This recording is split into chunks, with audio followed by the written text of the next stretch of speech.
This case takes place in the USA in the year 2020. Meet Mary Collins. Mary was born on the 6th of July 2000 in North Carolina. Her mother Cassie Del Pezzo brought her into this world, but it was her grandmother Mia Alderman who raised her. Mia treated Mary like her daughter, giving her the stability her mother couldn't at the time. At 3, she was diagnosed with 22q syndrome. A tiny missing piece of chromosome 22 shaped her entire life. It caused developmental delays and learning difficulties. Those with 22q typically needed long-life medical care and therapeutic care too. But this wasn't all of her troubles. Doctors discovered that she was born with a submucous cleft palate, a condition where the roof of the mouth doesn't form properly, making speech and feeding difficult. Unlike a typical cleft palate, hers was hidden beneath the tissue, making it harder to detect. It was severe enough that it required surgery. Doctors feared that she may never speak again, but Mary was able to prove them wrong. But before she could even talk, she communicated in whatever way she could. She would use sign language, gestures, and would write in a notebook. The first sign she ever mastered was friend. But at 6, she defied all of the odds and began to speak. When she was 8, her grandmother took her to a university to participate in a study on 22q syndrome. She was given $100 every time she contributed to the study. To an 8-year-old, this is a fortune. However, she never spent the money on herself. Instead, she donated every penny to Smile Train, a non-profit that provides cleft palate surgeries for children in need. Even at such a young age, she wanted to give other children the same gift that she had received, the ability to smile and to speak. Growing up, she was described as a fragile soul. Her elementary school principal remembered that she would always want a hug in the hallway. Education was a bit of a struggle for her, and she had some developmental delays, and the way she spoke made her a target for some bullies. As she grew older in high school, she got a boyfriend. His name was Lavi Pham. They started out as friends before the romance blossomed, but in the end, the relationship didn't last long. It was suspected that Mary wasn't interested in the physical side of things, and maybe she just saw them better off as friends. However, surprisingly, this didn't seem to affect the couple's friendship, but it does foreshadow Lavi's future actions. After finishing high school, Mary's friends all went off to college. Due to 22q, her mental capacity peaked and remained that of a 15-year-old. Eventually, her siblings and cousins weren't always around, and without them, she was vulnerable and unable to tell friends from foes. Tragically, Mary could sometimes be naive. She believed that people were kind, and she never saw the darkness coming. At around the age of 18, Mary began receiving disturbing messages online. A certain person fixated on her. They would post rude, trolling comments on her photo shoots. This person would switch to apologizing and then acting overly kind in a cycle of harassment and manipulation. But this wasn't your typical teenage cyberbullying incident. The person doing this was a 24-year-old woman named Kelly Lavery. Kelly grew up in a multi-million-dollar home in South Carolina. She was the spoilt child of a wealthy man who got everything she wanted, a real silver spoon princess. So why was she so obsessed with Mary? Well, it turned out that Kelly had begun a relationship with Mary's ex-boyfriend Lavi. It's abundantly clear that she was intensely jealous of Mary, and it made Kelly feel good to pick on her. Kelly would send a barrage of messages of self-obsessed bragging. She boasted about her wealth, her school grades, and her so-called perfect life. In one exchange, she even said that she could get away with having a nasty personality because she was so rich. In fact, Kelly had a reputation for harassing other girls online, and Mary was no exception. Her manipulations continued for some time, as she pretended to be her best friend one minute, and then began to bully her the next. Even Lavi would join in with the attacks and nasty comments. Kelly would pretend to be Lavi, luring Mary into flirtatious conversations over social media, and then turn on her, accusing her of going after her boyfriend. It was an extremely cruel trap, and it went on for some time. Eventually, Kelly and Lavi manipulated Mary into believing that they were her friends. To those around Mary, it was obvious that they were bad news.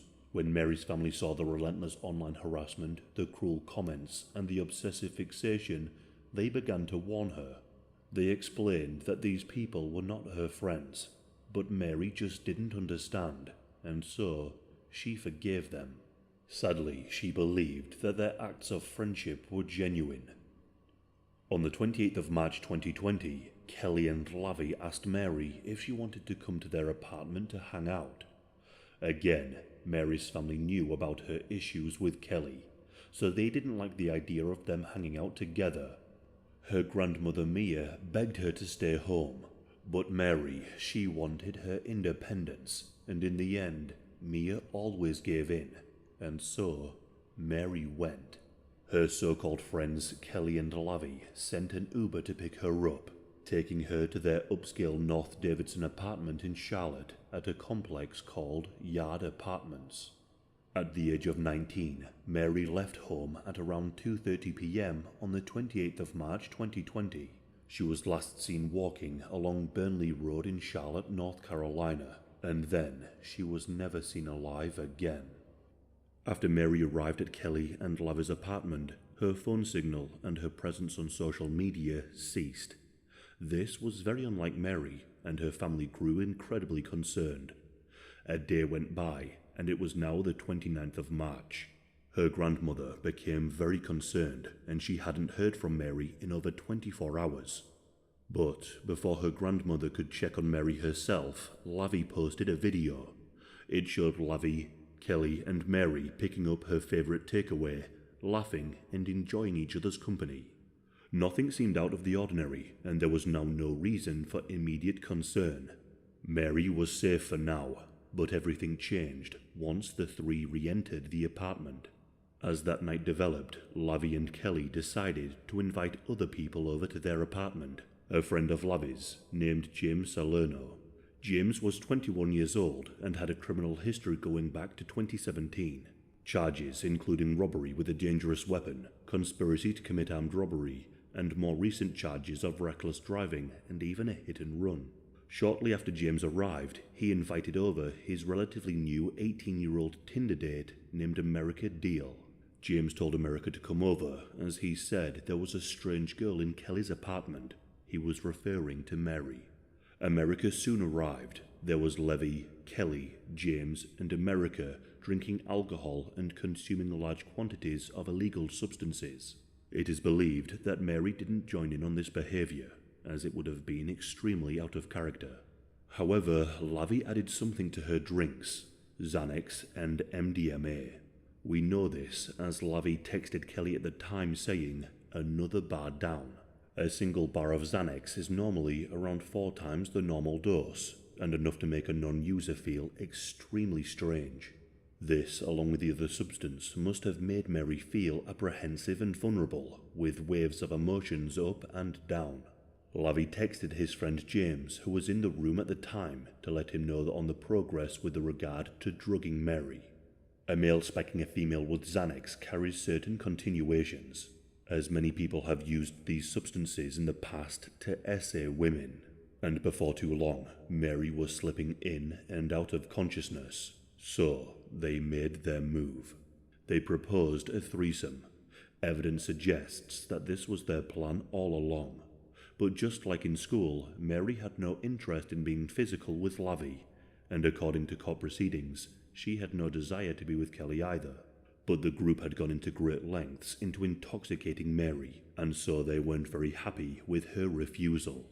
Kelly then transitioned from a so-called friend to a deeply sadistic abuser. By this point, it is alleged that America went to bed, but this is not certain. Following the orders of Kelly, it is alleged that Lavi and James placed a dog collar around Mary's neck. Attached to this collar was a lead. The group then forced Mary into the master bedroom's ensuite bathroom and tied her hands and feet together using clothing. The group then forced Mary into the bathtub, as this was the perfect place for what they were about to do to her. Mary only had a small, delicate frame, and she had no way of fighting back and no way out. And because of her cleft palate, she was unable to even scream. All she could do was lie there, trapped in a drugged haze. Kelly, Lavi and James went and got some knives from the kitchen, including one with a serrated blade. They then re-entered the bathroom and began cutting her. At first, these slices weren't to kill. They were to her legs and torso. The cuts were superficial, making sure Mary experienced immense pain and suffering, but not death. They then began stabbing her all over her body, but these stabs were carefully inflicted, designed to be shallow enough to avoid any major organs and blood vessels. The aim wasn't to kill at first, it was to cause the most pain and suffering possible. This was torture. During the frenzy of stabs, Kelly accidentally cut Lavi, which just shows how ravenous she was to inflict pain on Mary. In total, Mary was stabbed 157 times. They then decided to hit Mary over the head with bottles, causing severe blunt force trauma to her head and scalp. Mary was in a horrific state. She was expelling blood from her body at a rapid rate. There was no major damage to her blood vessels or her organs. In other words, she was bleeding out simply because of the volume of the wounds. During this time, when Mary was in extreme pain, the two boys decided to gratify themselves. Eventually, this group became bored of attacking Mary, and they just left her in the bathtub alone. She laid there terrified, slowly succumbing to her brutal and calculated attack, an attack by people who she thought were her friends. However, the dehumanization of Mary didn't stop there. America claimed that she set her alarm for 7 a.m. the following day because she had to take her mother to work. The next morning, she got up, grabbed some cigarettes, and left. James then met America at her mother's workplace, picking her up after America dropped her car off at home. Following this, together, America and James returned to the apartment.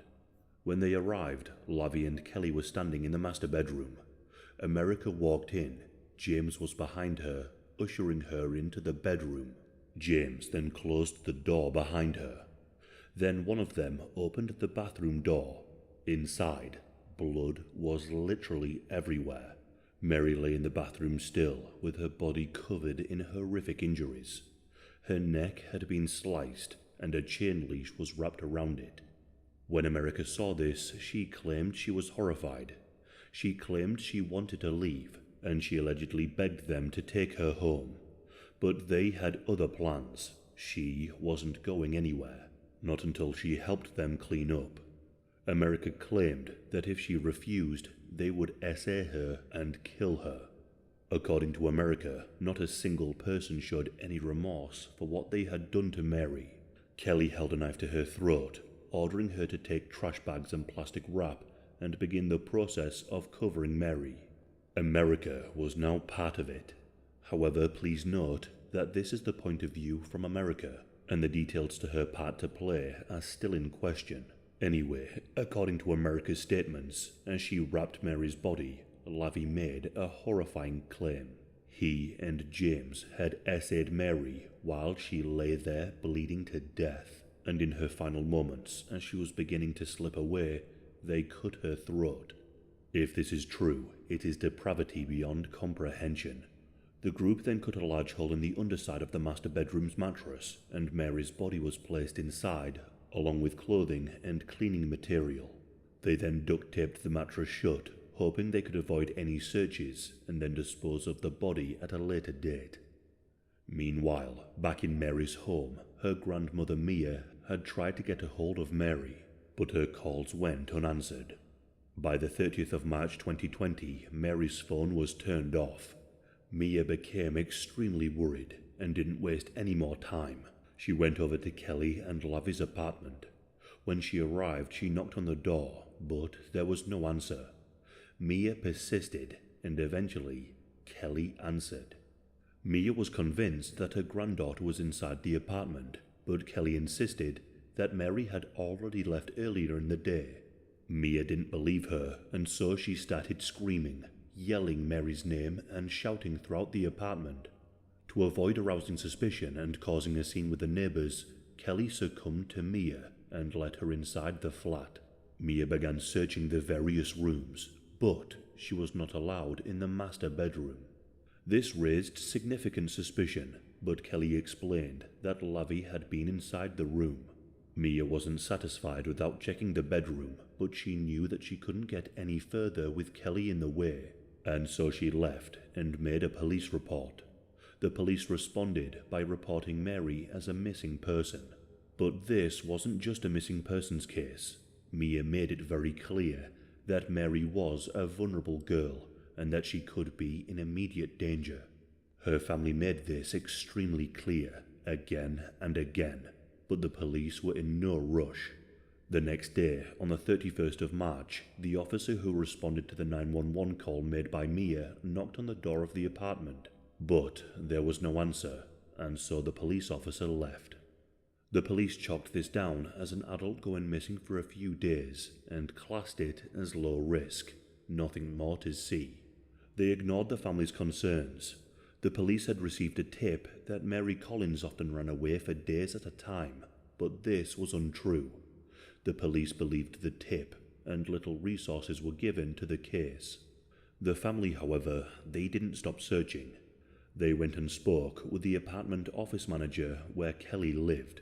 They were hoping to receive surveillance footage to see if Mary had been seen since the 28th. The family kept pressuring the police, but they did little to help. Eventually, the police agreed to go over to the apartment with Mary's mother. Lavi answered the door. He refused to let the police officer inside and demanded a warrant. After some negotiating, Lavi reluctantly allowed Mary's mother into the flat. The apartment was an absolute mess. When Mary's mum entered the bedroom, the ensuite bathroom was shut. Mary's mother then saw Kelly on the bed under the sheets, pretending to be asleep. This was not to arouse suspicion, misdirect the family, and to prevent them from searching the bed, as Mary was inside the mattress. No further action was taken for the police to search the flat that day. The family were furious. They knew that something was horrifically wrong, and they suspected that something had happened inside that very apartment. Now, this is something that will infuriate you. To add insult to injury, when the police were on the way out of the block, they spoke with the apartment office manager and told them that they didn't need to check the CCTV. Ultimately, days later, that month's CCTV footage was destroyed and could not be used in future trials. On the 1st of April, 5 days after Mary was last seen, the family began handing out flyers and posters. They also set up 24-hour surveillance of the apartment so they could ensure nobody left the apartment without them knowing. But Lavi and Kelly soon discovered that they were being watched, so they called 911 and reported that they felt unsafe. The lead detective on the missing persons case then requested that the family stop their surveillance. On the 2nd of April 2020, the family hired bloodhounds and drones to search the areas surrounding the apartment. All the while, the police were making no inquiries or any further searches. The family found nothing, and they almost lost hope. However, on that very night, the police had a witness come forward with some very alarming information. This witness was a friend of James. According to the witness, James had told him that he attended a party where Mary was drugged, beaten, and killed, and ultimately hidden under a mattress. With this information, the lead detective went to the apartment the following day. When he was there, he didn't search under the mattress himself, but instead, Lavi and Kelly lifted the mattress for him during the search. Anyone with an ounce of common sense would have checked this thoroughly, but the detective didn't. If he would have lifted the mattress himself, he would have felt something unusually heavy inside. But he didn't, and so he left. On the 4th of April, that very same key witness came forward again, this time saying that the police had missed Mary during their first search. He stressed that Mary was not under the mattress, but she was stuffed inside. By 3:45 that afternoon, detectives received a recorded conversation from yet another witness. This one was damning.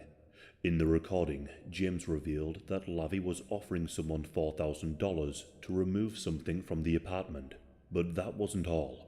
The witness also met with James and America at a park, and at this park, James had let more information slip. He described what he had seen in the apartment.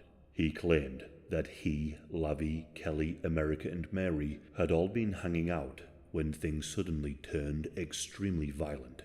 He said at some point James walked into the bedroom and saw Mary tied up with Lavi and Kelly smashing a bottle against her head. In this voice recording was also additional information regarding the heinous acts done to Mary and how the cleanup operation went down. The plastic bags and plastic wrap were quoted. With this, a warrant was issued. When the officers arrived at the apartment, there was no answer. Lavi was out, and Kelly wasn't reachable.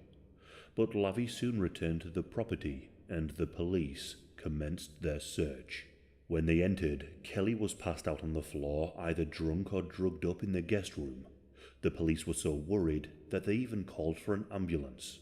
And when they entered the master bedroom, a chill ran down their spines. Plastic bags and plastic wrapping were found. The witness statements were adding up. Investigators then shifted their attention to the bed, where random items had been piled on top. After removing the clutter, they lifted the mattress. Something was immediately incredibly off. The mattress had been flipped upside down and taped along the sides and corners with silver tape. Upon cutting the mattress open, investigators found several flattened cardboard boxes with some names and tracking information, one for Kelly and one for Lavi.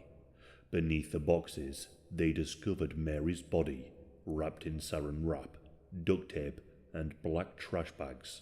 Shower gel and dish soap had been poured all over her body as a means to mask the smell. As the search continued, more evidence surfaced. On the bedroom floor, the police found a bloody knife, along with Mary's ID and bank cards. In the bathroom, a serrated knife was recovered from the sink, and a bath mat showed multiple bloodstains. The shower curtain was also covered in blood. Despite their attempts to clean up, Mary's DNA was literally everywhere. Mary's family then discovered that an ambulance had been sent to the apartment. They were unaware that the ambulance was for Kelly. They had hope that Mary had been found, but their world came crashing down when they discovered that Mary had been murdered. Mary's body was then taken away for an autopsy. She had been found inside 2 plastic trash bags taped together. Her body was wrapped head to toe in duct tape and plastic wrap. A black t-shirt had been tied around her upper neck. DNA of the killers was found on this t-shirt. Once the layers were removed, the extent of Mary's brutal torture and murder was fully revealed. The injuries were so severe that it left seasoned officers speechless. When the 4 suspects were brought into police custody for questioning, they all turned on each other, forming conflicting accounts of the events. Kelly, Lavi, and James were all arrested and charged with kidnapping, murder, and concealing a death. However, America was not charged right away, but on the 12th of May, she was charged for a felony accessory and concealing a death. This case took a long time before it reached the courts. On the 3rd of June 2022, Kelly pleaded guilty to second-degree murder, concealment of a body, and first-degree kidnapping charges, and was sentenced to 25 to 32 years in prison. This was part of a plea deal made by the authorities, which the family of Mary were not very happy with. They were expecting the possibility of the death penalty due to the sheer gruesome nature of this crime. Kelly then addressed the court. She said, "I want to pray for Mary, that she's in peace and that she knows I'm so very sorry for what happened to her." The family said that this felt like a symbolic slap in the face, and Mary's grandma said there is no language for how she felt after the trial.